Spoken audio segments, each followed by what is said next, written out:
तर आज आपण सराव संच 2.5 मध्ये प्रश्न क्रमांक 5, 6 आणि 7 पाहणार आहोत. तर प्रश्न क्रमांक 5 आपल्याला काय दिलेला आहे बघा. x वर्ग वजा 4kx अधिक k अधिक 3 बरोबर 0 या वर्ग समीकरणांच्या मुळांची बेरीज ही त्याच्या गुणाकाराचे दुप्पट आहे. गुणाकाराच्या दुप्पट आहे. तर k ची किंमत काढा. आता जर तुम्ही अट पाहिली तर वर्ग समीकरणाच्या मुळांची बेरीज ही गुणाकाराच्या दुप्पट आहे. वर्ग समजा आता आपण वर्ग समीकरणाची मुळे अल्फा आणि बीटा असं मानतो. साधा सोपा विचार करा, तुम्ही परीक्षेला कसं सोडवणार आहात. अल्फा आणि बीटा वर्ग समीकरणाची मुळे आहे. मुळांची बेरीज म्हणजे अल्फा अधिक बीटा बरोबर त्याच्या गुणाकाराच्या दुप्पट म्हणजे 2 अल्फा गुणिले बीटा. ठीक आहे. तर k ची किंमत काढा. सिंपल गणित आहे थोडक्यात. आता बघा, तुम्ही पहिला सुरुवातीला काय करायचं आहे तर आपल्याला जे x वर्ग वजा 4kx अधिक k अधिक 3 बरोबर 0 या वर्ग हे जे वर्ग समीकरण दिले, पहिल्या सुरुवातीला काय करायचं, हे वर्ग समीकरण लिहायचं. या वर्ग समीकरणांची किंमत शोधायची. म्हणजे यामध्ये ज्या किमती आहेत, ऑलरेडी यामध्ये ज्या किमती आहेत ते शोधायच्या. म्हणजेच याची तुलना आपण वर्ग समीकरणाशी करायची. म्हणजेच ax वर्ग अधिक bx अधिक c बरोबर 0 शी तुलना करू.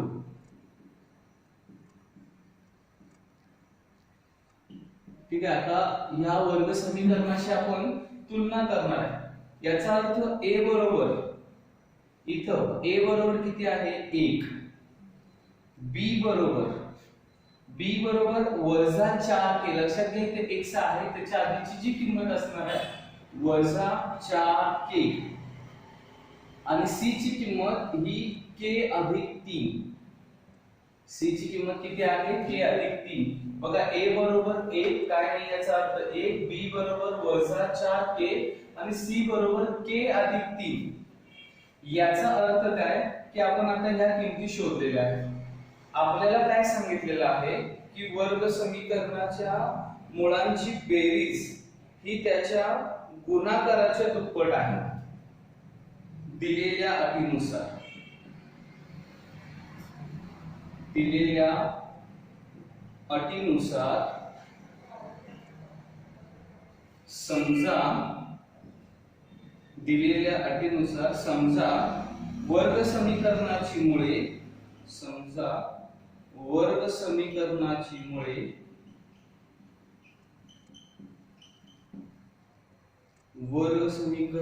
मुळे अल्फा व बीटा आहेत. ठीक आहे. आता आपण अल्फा आणि बीटा ही वर्ग समीकरणाची मुळे मांडलेली आहे. ठीक आहे. वर्ग समीकरणाची मुळे मांडलेली आहे. याचा अर्थ आता आपण पहिली अट काय दिलेली आहे, वर्ग समीकरणाच्या मुळांची बेरीज अल्फा अधिक बीटा मुळांची बेरीज ही यांच्या गुणाकाराच्या दुप्पट. यांचा गुणाकार म्हणजे अल्फा गुणिले बीटा यांचे दुप्पट आहे. आता अल्फा अधिक बीटा म्हणजे काय असणार आहे, अल्फा अधिक बीटा म्हणजे वजा b छेद a. बरोबर आहे. याची किंमत काय असते वजा b छेद a आणि 2 गुणिले याची किंमत काय असते अल्फा गुणिले बीटाची किंमत काय असते c छेद a. आता बघा त्या a ला हे कॅन्सल केलं. ठीक आहे. हे दोन्ही भागाकारामध्ये आहे आणि सेम आहे तर ते कॅन्सल केलं. आता याच्यानंतर किंमत काय राहिली वजा b बरोबर 2 गुणिले c म्हणजे 2c. b वजा b बरोबर 2c. आता वजा बी बरोबर 2c. मला सांगा वजा बी याचा अर्थ वजा 4k. ठीक आहे, त्याच्यामध्ये किमती ठेवू, किमती ठेवून कशामध्ये किमती ठेवायच्या? आता जे आपण समीकरण मिळवलेलं आहे त्याच्यामध्ये ह्या किमती ठेवायच्या. याचा अर्थ b बरोबर जे वजा 4k आहे ते आता या ठिकाणी येणार आहे. वजा 4k बरोबर 2c. 2c याचा अर्थ 2c ची किंमत आहे k अधिक 3. c ची किंमत किती आहे? k अधिक 3. आणि आता आपल्याला हे समीकरण सोडवायचं आहे. हे वजा वजा सरळ पंधरा 4k अधिक होणार आहे. या दोन न पूर्ण कंसाला गुणलं 2k अधिक 3 दोन्ही 6. लक्षात आलं असेल सगळ्यांच्या. बघा पहिला आपण काय केलेलं आहे, वर्ग समीकरणाशी तुलना केली, एबीसी च्या किमती लिहिल्या. आपल्याला अट काय दिलेली? वर्ग समीकरणाची मुळांची बेरीज ही त्याच्या गुणाकाराच्या दुप्पट आहे. मग आपण वर्ग समीकरणाची मुळे अल्फा आणि बीटा आहेत असं समजलं, तर अल्फा अधिक बीटा बरोबर 2 अल्फा गुणिले बीटा केलं तर अल्फा अधिक बीटाची सूत्रानुसार किंमत काय असते? b छेद a. आणि अल्फा गुणिले बीटाची किंमत काय असते? c छेद a. हे पाठ पाहिजे तुम्हाला. a ला a कॅन्सल झालं तर वजा b बरोबर 2 गुणिले c अशी किंमत आलेली आहे. आपण यामध्ये मग आता b च्या ठिकाणी इथं जी b आलेला आहे त्या b च्या ठिकाणी 4 ची किंमत ठेवली. हे वजा आणि 4k चं वजा हे काय झालं? अधिक 4k. 2c च्या ठिकाणी आता k अधिक 3 किंमत ठेवली आणि वजा वजा अधिक 4k झालं. 2 न कंसाला गुणल्यानंतर आता 2k आणि 7. हे मी पुन्हा रिपीट केलं की जेणेकरून तुम्हाला गणित पटकन आता समजून जाईल. कारण ह्याचा पुढचा भाग सोपा आहे. हे आहे 4k बरोबर इथं आहे 2k. आता आपण एक काम करूया, 6 आहे तसंच ठेवूया आणि हे जे 2k इथं प्लस होतं त्याला इकडे पक्षांतर केलं तर काय होणार आहे? वजा 2k. बघा इथं जे अधिक होतं ते इकडे आल्यानंतर वजा झालं आणि 6 आहे तसं आहे. हे ऍज इट इज आहे. 4 मधून 2 गेले हे 2k आणि मोठ्या संख्येचं चिन्ह म्हणजे 4 मधून 2 गेले आणि ह्या 4 चं ह्याला चिन्ह 2k बरोबर 6. पुन्हा इथं k बरोबर 6 भागिले 2 करायचं, कारण इथं गुणुले 2 होतं. आता 6 भागिले 2 येणार आहे आणि k ची किंमत येणार आहे बे 6 म्हणजे k बरोबर 3. आपल्याला काय विचारलेलं की k ची किंमत आपल्याला शोधायला सांगितली होती. आपली k ची किंमत आलेली आहे 3. k ची किंमत किती आली आहे? 3. बघा मी तुम्हाला इथपर्यंतचा भाग 2 वेळा सांगितला आणि याच्या पुढचा भाग सोपा होता, त्यामुळे तर तुम्ही सुद्धा थोडंसं समजून घेणं गरजेचं आहे. आता आपण प्रश्न क्रमांक 6 बघूया. प्रश्न क्रमांक 6 बघा काय दिलेला आहे. प्रश्न क्रमांक 6 मध्ये आपल्याला सांगितलेलं आहे जर अल्फा आणि बीटा ही y वर्ग वजा 2y वजा 7 या वर्ग समीकरणाची मुळे असतील तर अल्फा वर्ग अधिक बीटा वर्ग आणि अल्फा घन अधिक बीटा घन यांच्या किमती काढा. सगळ्यात पहिला प्रश्न सोडवण्यासाठी तुम्हाला एक्स्ट्राची काही सूत्र लागणार आहे आणि ती सगळी सूत्र किंवा ह्याच्यासारखे दुसरे प्रश्न आले तर तुम्हाला ते सोडवता यायला पाहिजे. याच्यासाठी मी एक्स्ट्रा गणित तुमचं सरावाच्या वेळेला घेणार, तर त्यासाठी तुम्ही क्लासमध्ये येणं गरजेचं आहे. त्यामुळं आता आपण फक्त एवढंच करणार की तुम्हाला ती सगळे फॉर्म्युले किंवा सगळे सूत्र एका पेजवर तुम्हाला बाजूच्या स्क्रीनवर आता बाजूला इथं दिसतील. तुम्हाला स्क्रीनशॉट काढा, व्हिडिओ डाउनलोड करा आणि ते काय करा डाउनलोड करून ठेवा, लिहून ठेवा ती सगळी सूत्र. आणि तेवढ्यासाठी मी जे सांगितले त्यावेळी तुम्हाला ही सूत्र बाजूला दिसणार आहेत आणि जी सगळी सूत्र आहेत ती तुम्हाला काय करायची? लिहून काढायची आहेत.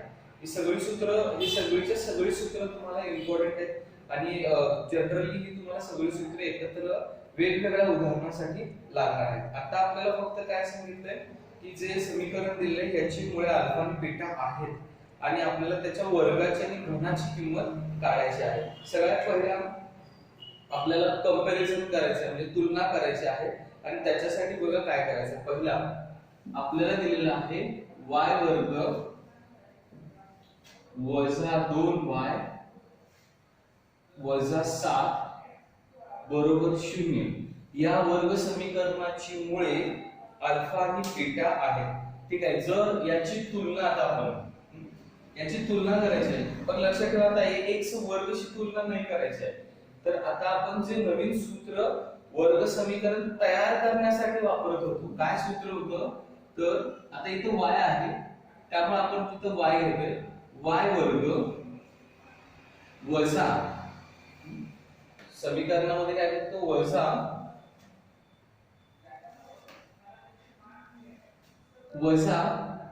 कंसामध्ये अल्फा अधिक बीटा, इथं y आहे सेम इथं y. आपल्या समीकरणामध्ये मी तुम्हाला देताना x दिलेलं, पण इथं y आहे म्हणून आपण y घेतलेला आहे. आणि इथं पुन्हा गुणुले अल्फा गुणुले बीटा बरोबर 0. हे सूत्र आपण वर्ग समीकरण तयार करायला वापरत होतो. आता आपल्याला काय दिलंय?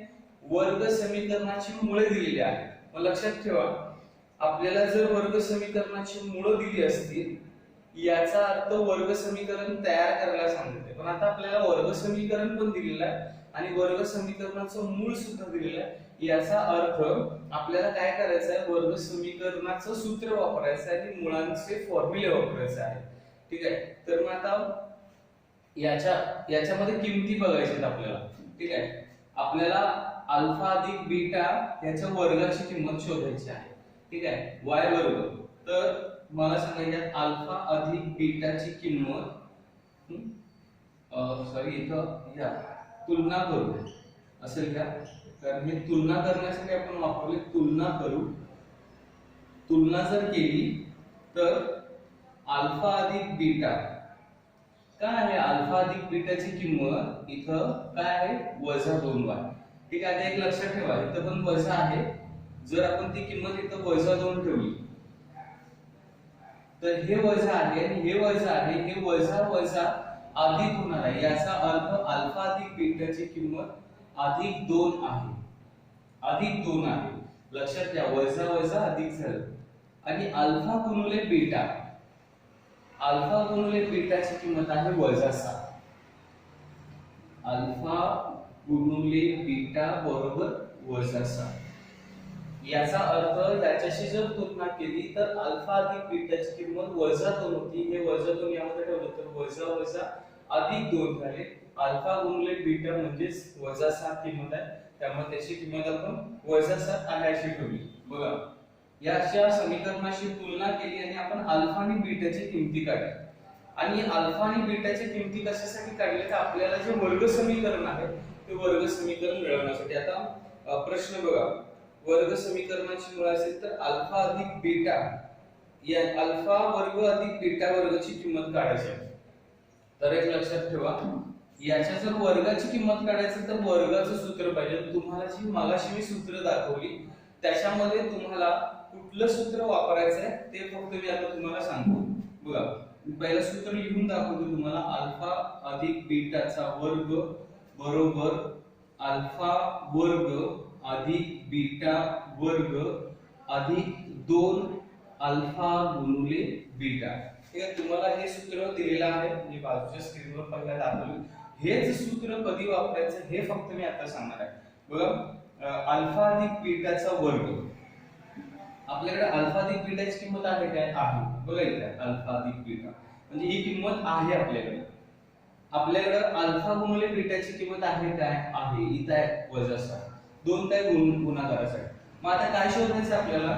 आपल्याला शोधायचं राहिलेलं म्हणजे ह्याची किंमत आपल्याकडे नाहीये. हे सूत्र का वापरायचं? कारण अल्फा अधिक बीटाचा वर्ग हे जे आहे हे आपल्याकडे आहे. इथं गुणाकाराची किंमत आहे हे शोधायचं आहे. म्हणजे प्रश्नामध्ये आपल्याला अल्फा वर्ग आणि बीटा वर्गाची किंमत शोधायची आहे, म्हणून हेच सूत्र वापरायचं. बाकीच्या किमतीत एवढीच किंमत आपल्याला शोधायची आहे. अल्फा अधिक बीटा वर्ग याची किंमत ठेवली, समजा इथेच किमती ऍड केल्या तर याची किंमत काय होणार आहे? 2 चा वर्ग. अल्फा वर्ग आणि बीटा वर्गाची किंमत आपल्याला शोधायची आहे. अधिक 2 गुणिले अल्फा बीटाची किंमत वजा 7. इथे लिहा किमती, गणितामध्ये नाही लिहिलं तरी चालते. 2 चा वर्ग 4 अल्फा वर्ग अधिक बीटा वर्ग आहे असं. आणि हे 7 अधिक वजा वजा होणार आहे, म्हणजे इथे वजाचं चिन्ह येणार आहे आणि 7 दोन्ही 14. किती सोपं गणित आहे बघा. फक्त तुम्हाला याच्याशी तुलना करून त्या किमती घ्यायचे आणि हे सूत्र पाठ करायचं आहे. आणि कधी लक्षात ठेवा, तुम्हाला जे मी 6 सूत्र दिले त्या 6 सूत्रांमध्ये जे शोधायचं आहे ते 6च्या 6 पाठ पाहिजे. मी शेवटी तुम्हाला सांगेन आयएमपी उदाहरणाने कोणती राहतील शेवटी, तर ती सूत्र पाठ असतील तर काय शोधायचं आहे तेच तेवढं पाहिजे आणि बाकीच्या सगळ्या किमती तुमच्याकडे हव्यात असं सूत्र वापरायचं आहे. ठीक आहे. आता अल्फा आणि बीटा आहे तिथंच आहे, वजा 14 ऍड करा. लिहिताना बरं पहिला अल्फा वर्ग अधिक बीटा वर्ग बरोबर हे 4 आहे तिथेच होतं, हे सुद्धा आहे तिथेच आहे, हे 14 इकडे गेलं तर हे अधिक 14 झालं. ठीक आहे. त्यामुळे आता अल्फा वर्ग अधिक बीटा वर्गची किंमत 4 आणि 14 ह्याची किंमत झाली 18. अल्फा वर्ग अधिक बीटा वर्गची किंमत किती झाली? 18. एक्झाम्पल सोपं आहे, त्याच्याशी तुलना करायची आहे वर्ग समीकरणाशी. त्याच्यानंतर अल्फा आणि बीटाच्या किमती ठेवायच्या आहेत. इथं सूत्र वापरायचं आहे आणि सूत्र वापरून झाल्यानंतर त्याच्यामध्ये किमती ठेवायच्या आहेत. एवढं सोपं उदाहरण आहे. आणि सेम आता आपल्याला धनाच दिलेला आहे, हे सूत्र आहे बघा. आपण सोडवायला घेऊया. प्रश्न 6व्या मध्ये दुसरं तुम्हाला हे पुन्हा सोडवायचं नाही, आपल्याला आहे तेच आहे. अल्फा अधिक बीटा बरोबर 2 ही किंमत त्यातून शोधली आहे आणि अल्फा गुणिले बीटाची किंमत वजासाठी ह्यामधूनच आपल्याला मिळाली आहे. आता फक्त सूत्र वेगळं वापरले. वेगळं म्हणजे काय बघा, अल्फा अधिक बीटाचा घनचं सूत्र. कारण आपल्याला काय विचारले, अल्फा घन अधिक बीटा घनची किंमत काय, म्हणजे अल्फा घन अधिक बीटा घनची याची किंमत आपल्याला शोधायची. बाकी बघा याची किंमत आहे 2, 2 चा घन 3 अल्फा गुणिले बीटा. मगाशी इथे 2 होतं, 2 अल्फा गुणिले बीटा होतं. आता अल्फा गुणिले बीटाची किंमत पण सेम आहे, फक्त आता 3 ने गुणायचं. आता फक्त ऍड काय झाले नवीन, अल्फा अधिक बीटा याची किंमत आपल्याकडे इथे आहे 2. ठीक आहे. किमती बघूया आपण. बघा अल्फा अधिक बीटा घन त्याची किंमत आहे 8, सॉरी 2 चा तुम्हाला जी किंमत सांगितली ती 8 आहे. 2 चा घन बरोबर अल्फा अधिक बीटाची किंमत आपल्याला शोधायची आहे. अल्फा अधिक बीटा ह्यांचा घन याची किंमत शोधायची आहे. अधिक 3 गुणिले याची किंमत आहे वजा 7. आणि आता अल्फा अधिक बीटा याची किंमत आहे 2. ठीक आहे. इथं आहे किंमत 2. तर हे समीकरण सोडवायचं आहे. आपण एक काम करूया, 2 चा घन पहिला लिहूया 8, अल्फा घन अधिक बीटा घन आहे असं लिहिलं, अधिक 3 7 21 म्हणजे 7 त्रिक 21 आणि वजा आहे वजा. आता गुणुले त्याला 2 आहे. मी तुम्हाला एक सांगतो की इथं पायऱ्या वाढवू नका, गुणाकार करा. हे सगळे गुणाकार आहेत ना. 7 त्रिक 21, 21 दोन्ही 42 म्हणजे आपण 42 लिहू शकतो आणि वजा. त्यामुळे हे वाढवण्यापेक्षा मी सुद्धा काय करतो इथं 42 लिहितो. बघा अनेकदा सांगतो 7 त्रिक 21, 21 दोन्ही 42 आणि एक वजा चिन्ह आहे त्यामुळे ते वजा चिन्ह आहे असं होणार. सेम मगाशी जसं उदाहरण आलं सेम तसंच अल्फा घन अधिक बीटा घन आहे तिथेच आहे. 8 सुद्धा हे आहे तिथेच आहे. 42 इकडे गेल्यानंतर ती काय झालं अधिक 42. म्हणजे आता अल्फा घन अधिक बीटा घन यांची किंमत काय येणार आहे 50. ठीक आहे. हे होतं उदाहरण 6वं. 6व्यातलं हे आपलं दुसरं होतं. तर सेम जेवढा ब्लू कलरचा भाग आहे फॉर्म्युला तेवढाच हा या उदाहरणासाठी इम्पॉर्टंट होता. आपण आता आजच्या दिवसाचं शेवटचं उदाहरण करणार आहोत. क्रमांक 7 बघा काय दिलेलं आहे. खालील प्रत्येक वर्ग समीकरणाची मुळे वास्तव व समान असतील. प्रत्येक वर्ग समीकरणाची मुळे वास्तव व समान असतील तर k ची किंमत काढा. प्रत्येकाला वाक्य लिहायचं आहे त्यामुळे गडबड न करता रिलॅक्स मध्ये पहिले समीकरण आपण लिहूया. बघा समीकरण लिहिलेलं आहे 3y वर्ग अधिक ky अधिक 12 बरोबर 0. आपल्याला काय सांगितले वर्ग समीकरणाची मुळे वास्तव व समान आहेत. सुरुवातीलाच आपण काय करूया याची तुलना वर्ग समीकरणाशी करूया. ax वर्ग, आता इथं y आहे, इथं y घेऊया आपण, ay चा वर्ग अधिक by अधिक c बरोबर 0 शी तुलना करू.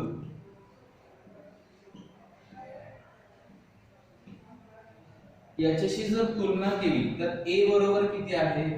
a बरोबर आहे 3, b बरोबर आहे k आणि c बरोबर आहे 12. आणि आपल्याला प्रश्न तोच दिलाय, वर्ग समीकरणाची मुळे वास्तव समान आहेत तर k ची किंमत शोधा. मला सांगा, आपल्याकडे आता हे समीकरण दिले आणि आपलं वाक्य काय सांगितलंय? वर्ग समीकरणाची मुळे, ठीक आहे, मी शॉर्टकट लिहितो, वर्ग समीकरणाची मुळे वास्तव व समान आहे. वास्तव व समान. म्हणून जर वर्ग समीकरणाची मुळे वास्तव व समान आहे, म्हणून जर मुळे वास्तव आणि समान असतील तर काय असणार आहे? b वर्गची किंमत 4ac, b वर्ग वजा 4ac ची किंमत 0 असणार आहे. कारण का? वर्ग समीकरणाची मुळे वास्तव आणि समान असतील तर डेल्टा बरोबर 0 असणार आहे. वास्तव आणि असमान असतील तर ते धन असणार आहे आणि वास्तव नसतील तर शून्यापेक्षा कमी असणार आहे. आता b वर्ग किती ठेवूया आपण? b वर्ग म्हणजे k चा वर्ग वजा 4, a ची किंमत आहे 3. बघा, हेच फक्त सोडवायचं आहे आपल्याला. आणि c ची किंमत आहे 12 बरोबर 0. k चा वर्ग तर आहे तसंच राहणार आहे. त्यानंतर 4 त्रिकम 12 गुणुले 12 बरोबर 0. k वर्ग पुन्हा आहे असं येणार आहे. हे 12 गुणुले 12 आणि हे वजा 12 गुणिले 12 म्हणजे 144. 12 चा वर्ग 144 येतो ना, मग 12 गुणिले 12 144. मग k वर्ग बरोबर हे 144 इकडे आल्यानंतर म्हणजे इकडे गेल्यानंतर इकडे वजा ते अधिक होणार म्हणजे 144. आता हे अधिक झालं, वर्गमूळ काढलं, k वर्गमूळातून काढलं, हे सुद्धा वर्गमूळातून काढलं तर k बरोबर 12. कारण 12 गुणिले 12 144 वर्गमूळ काढलं तर 12. इथं आता सगळ्यांना माहित पाहिजे, हे वर्गमूळ काढले, इथे लिहा वर्गमूळ काढलं.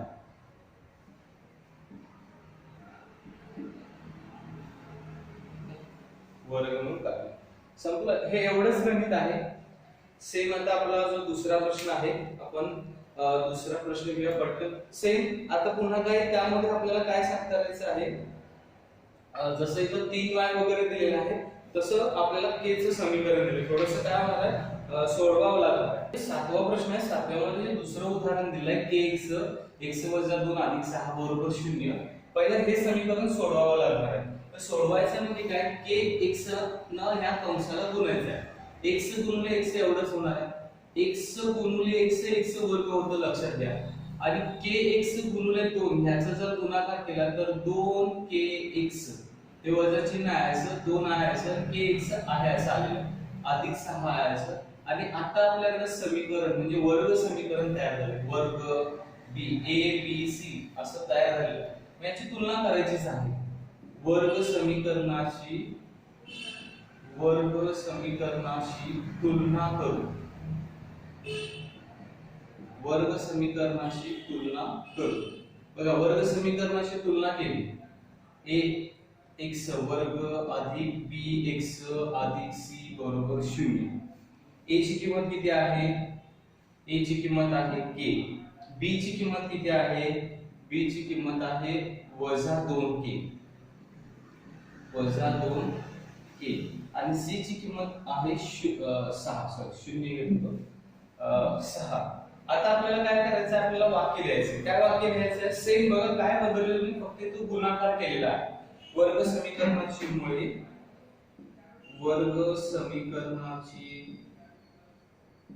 मुळे वास्तव व समान. आपल्याला दिलेलं आहे वर्ग समीकरणाची मुळे वास्तव व समान आहे, म्हणून b वर्ग वजा 4ac बरोबर काय असणार आहे?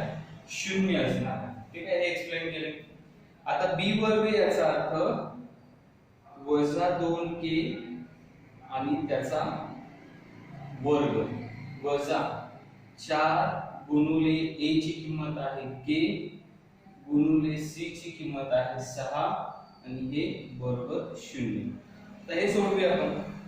वजा 2k चा वर्ग हे वजा 2 चा वर्ग. ठीक आहे, वजा 2 चा वर्ग काय होणार आहे? वजा 2 चा वर्ग अधिक 4 होणार आहे. अधिक 4 k वर्ग आहे. आता लक्षात घ्या, फक्त k चा वर्ग आहे, 2 चा नाही किंवा 4 चा नाही तिथं. आता हे सगळं गुणाकार एकत्र आहे. sin चौक 24 वजा k. बघा 6 गुणिले 4 sin चौक 24k वजा असणार वजा 24k बरोबर 0. लक्षात आलं असेल, तो वजा 2 चा वर्ग अधिक 4k वर्ग आहे असं 4 आणि 6 sin चौक 24k. आता बघा हे 4k आहे असं राहणार आहे वर्गामध्ये आणि हे 0 आहे असं हे वजा होतं. ते आपण काय करूया, पक्षांतर केलं.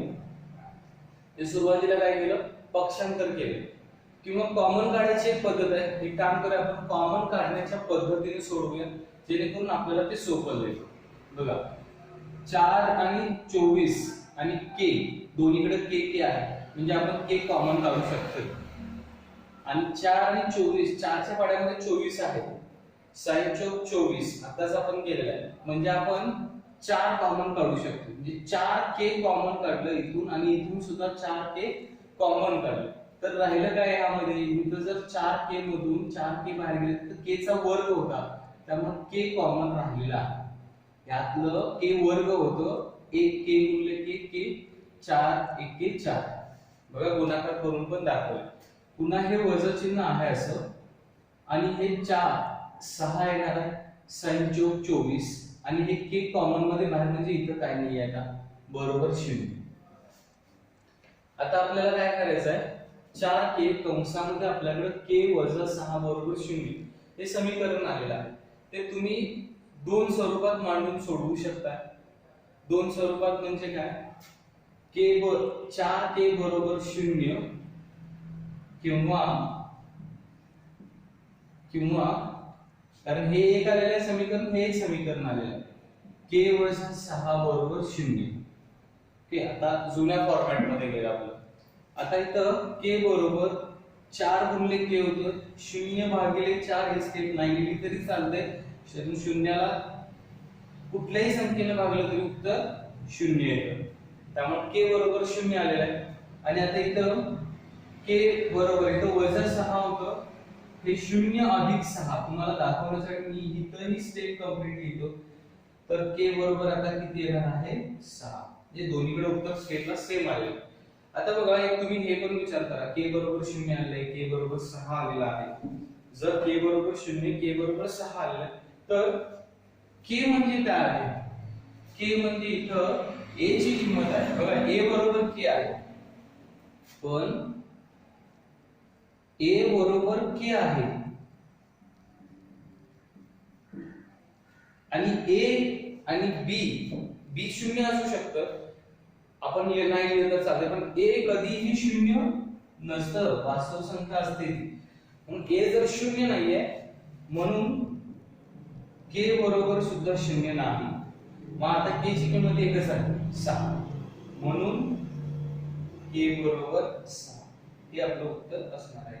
लक्षात घ्या, परीक्षेला या पायऱ्यांना महत्त्व असणार आहे. या पायऱ्यांना महत्त्व असणार. त्याला सोडवायची दुसरी पद्धत आहे. तर दुसऱ्या पद्धतीमध्ये तुम्ही हे 4k वर्ग आहे असं ठेवू शकता. दाखवतो मी जे शॉर्ट मध्ये इथे दाखवतो तुम्हाला. जे 4k वर्ग आहे आणि वजा 24 होतं ते पक्षांतर केल्यानंतर अधिक 24k झालं. इथं 4k म्हणजे k गुणिले k आहे आणि इथं 24k आहे. k ला k कॅन्सल झालं. इथं आहे 4k बरोबर 24. k बरोबर 24 भागिले 4 हे गुणले होते तर k बरोबर 4 1 4 4 7 24. ही सुद्धा पद्धत आहे, मी तुम्हाला इथे लिहून दिलेली आहे. तुम्ही पण समजून घ्या. फक्त हे सोपं आहे की यामध्ये हे वजा आहे ते पक्षांतर केल्यानंतर अधिक होतं के के यांचं गुणाकार वेगवेगळ्या ह्याच्यामध्ये लिहायचं. के ला के कॅन्सल झालं. 4k आहे तो 24 आहे. 4k याचा अर्थ के आहे तिथंच राहणार आहे. 24 भागिले 4 केल्यानंतर आपल्याला उत्तर मिळणार आहे. तर आजचा हा आपला जो व्हिडिओ आहे तो थोडासा मोठा झालेला पण तरी सुद्धा तुम्ही व्यवस्थित बघा आणि समजून घ्या.